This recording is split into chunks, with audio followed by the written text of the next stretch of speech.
Assalamualaikum warahmatullahi wabarakatuh.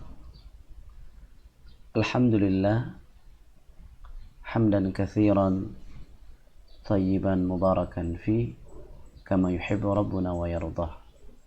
Ashhadu an la ilaha illallah wahdahu la syarika lah wa ashhadu anna Muhammadan abduhu wa rasuluh.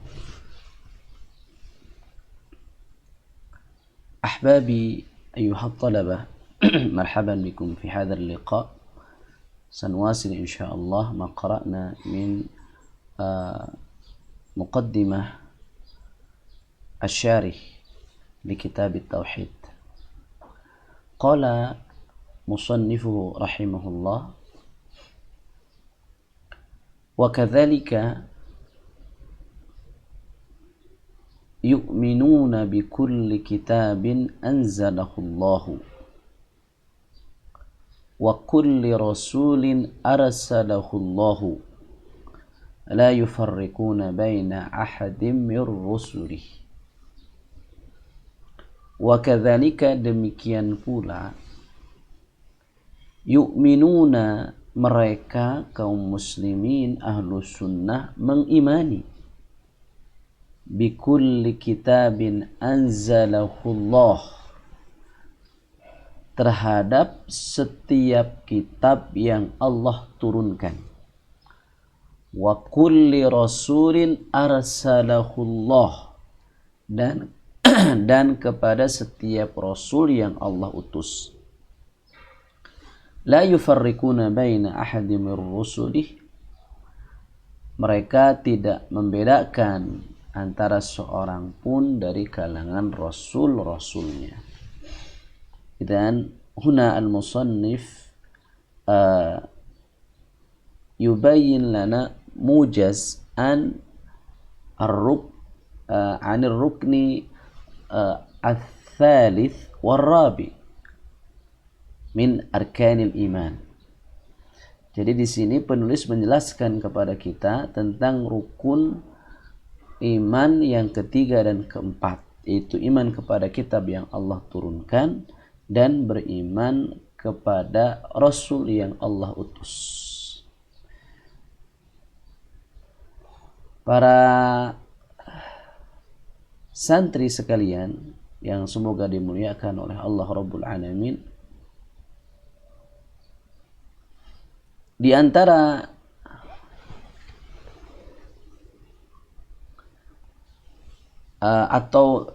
makna iman kepada kitab-kitab yang Allah turunkan adalah kita meyakini dengan kuat, dengan seyakin-yakinnya bahwa Allah memiliki beberapa kitab yang diturunkan olehnya kepada para rasul dan nabi. Kita wajib mengimani dengan meyakini bahwa kitab tersebut adalah firman Allah yang sesungguhnya, firman Allah yang hakiki. Ia adalah cahaya dan petunjuk. Kita pun wajib meyakini bahwa apa yang terkandung di dalamnya adalah kebenaran, dan umat yang kitab tersebut diturunkan kepada mereka wajib tunduk juga berhukum dengannya. Itulah makna iman kepada kitab-kitab.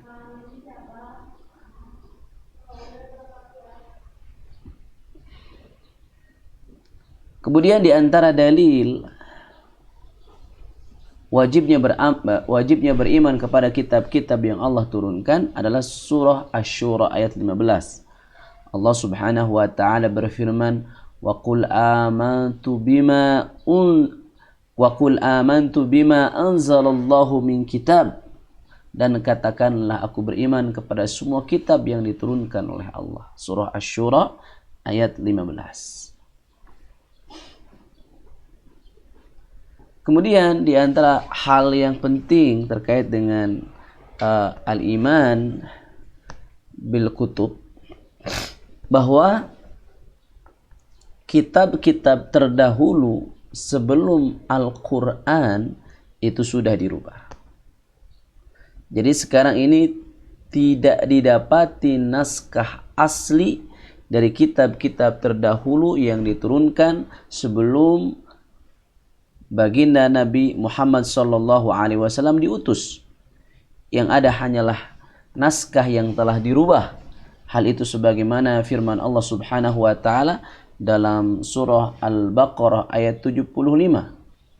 Allah Subhanahu wa taala berfirman, "Afatatma'una ay yu'minu lakum wa qad kana fariqum minhum yasma'una kalam Allah thumma yuharrifunahu min ba'di ma aqaluhu wa hum ya'lamun." Apakah kamu masih mengharapkan mereka akan percaya kepadamu, padahal segolongan dari mereka mendengar firman Allah, lalu mereka mengubahnya setelah mereka memahaminya, sedang mereka mengetahui. Jadi kita yakin al-kutub allati unzilat qabla bi'tsatir Rasul sallallahu alaihi wasallam hurrifat fama baqiya nuskhah asliyah ghair muharrafah. Kemudian di antara hal yang penting terkait dengan al-iman bil kutub adalah sikap seorang muslim terhadap kitab-kitab yang telah dirubah. Bagaimana sikap kita terhadap kitab-kitab yang telah dirubah? Seorang muslim meyakini bahwa kitab-kitab yang diturunkan sebelum Al-Quran asalnya bersumber dari Allah, akan tetapi dirubah setelahnya. Oleh karena itu, seorang muslim terlarang membacanya dengan niat mengambil manfaat darinya. Rasulullah Shallallahu Alaihi Wasallam pernah marah kepada Umar bin Khattab ketika melihat lembaran Taurat di tangannya, seraya berkata, "Lau kana Musa hayyan ma wasi'ahu illa ayyattabi'ani." Seandainya Musa masih hidup, niscaya dia akan mengikutiku.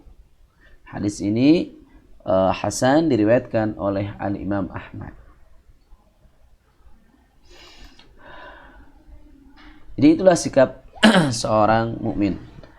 Jadi poin ini menjelaskan tentang iman kepada kitab yang Allah turunkan. Wa kulla rasulin arsalahullah. Ini membahas tentang rukun iman yang keempat, yaitu mereka ahlu sunnah, kaum muslimin, mengimani kepada setiap rasul yang Allah utus.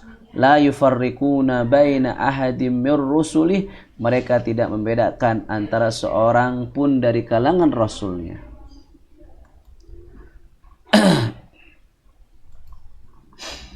Allah Subhanahu wa taala berfirman dalam surah Al-Baqarah ayat 285. Amanar rasul bima unzila ilaihi min rabbih wal mu'minun. Kullun amana billahi wa malaikatihi wa kutubihi wa rusulihi la nufarriqu baina ahadin min rusulihi wa qalu sami'na wa ata'na ghufranaka rabbana wa ilaikal masir. Rasul telah beriman kepada Al-Quran yang diturunkan kepadanya dari Tuhannya.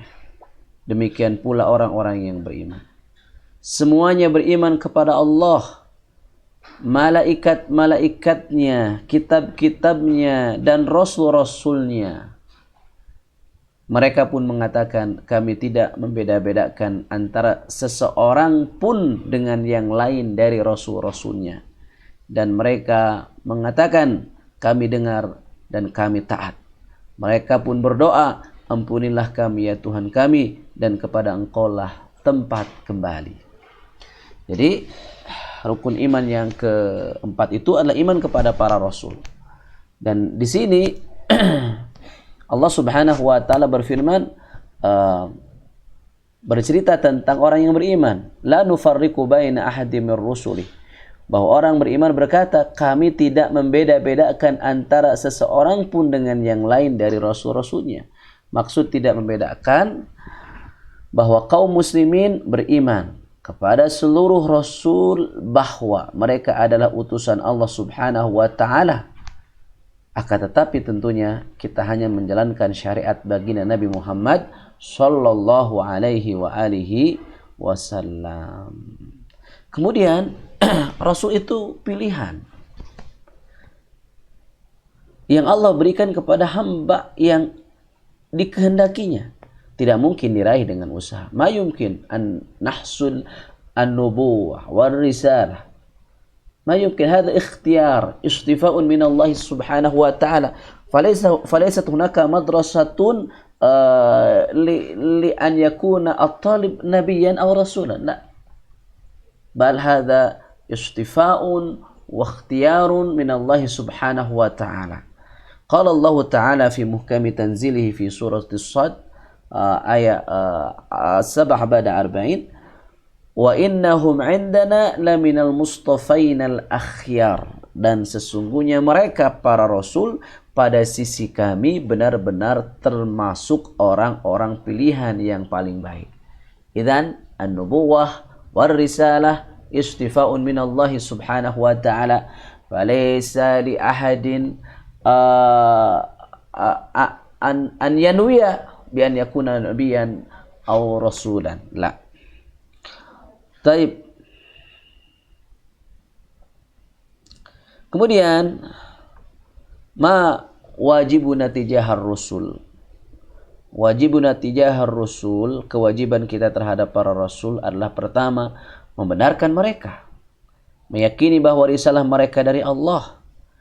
Barang siapa yang kufur kepada salah seorang di antara mereka atau mendustakannya atau merendahkannya, maka dia telah kafir. Faman yakfuru bi ahadin minar rusul faqad yakfuru kullar rusul. Barang siapa yang kufur, tidak mengimani kepada salah seorang pun di kalangan para rasul, maka dia telah kufur kepada seluruh para rasul. Yang kedua, kita meyakini bahwa mereka telah menyampaikan amanah dan risalah secara sempurna, dengannya hujjah menjadi tegak. Dan yang ketiga, mereka adalah manusia paling sempurna dalam ilmu dan pengamalan, dibersihkan dari dusta dan khianat, juga dari lalai dan menyembunyikan ilmu. Semua sudah disampaikan oleh para rasul kepada umatnya, termasuk juga baginda Nabi Muhammad SAW kepada umatnya. Seluruh syariat sudah disampaikan. Yang keempat, mereka adalah para lelaki yang tidak diberikan kekhususan melebihi batasannya sebagai manusia. Mereka capek, mereka lapar, sakit, dan meninggal. Mereka sama sekali tidak memiliki kekhususan uluhiyah. Mereka tidak berhak untuk diibadahi, tidak menciptakan, tidak mampu memberikan rizki, tidak mampu mengetahui perkara yang gaib, kecuali yang diwahyukan oleh Allah kepadanya, dan kekhususan-kekhususan lainnya. Kemudian yang kelima, Allah memperkuat mereka dengan mukjizat dan tanda-tanda lain yang menunjukkan kebenaran apa yang mereka bawa. Dan yang keenam, mereka mengajak manusia pada tauhid yang murni, menjelaskan syariat kepada manusia, dan setiap umat wajib mengamalkan syariat para rasul yang diutus kepada mereka. Kita beriman kepada Nabi Musa, beriman kepada Nabi Isa, beriman kepada Nabi Muhammad, tetapi untuk syariat, hukum-hukum agama, kita hanya mengikuti syariat baginda Nabi Muhammad sallallahu alaihi wasallam. Taib ayuha talabah al-ahibba, hadha ma astati an ufidakum fi hadha as-sabah, wa naktafi bihadha. Subhanakallahumma wa bihamdika asyhadu an la ilaha illa anta astaghfiruka wa atubu ilaik.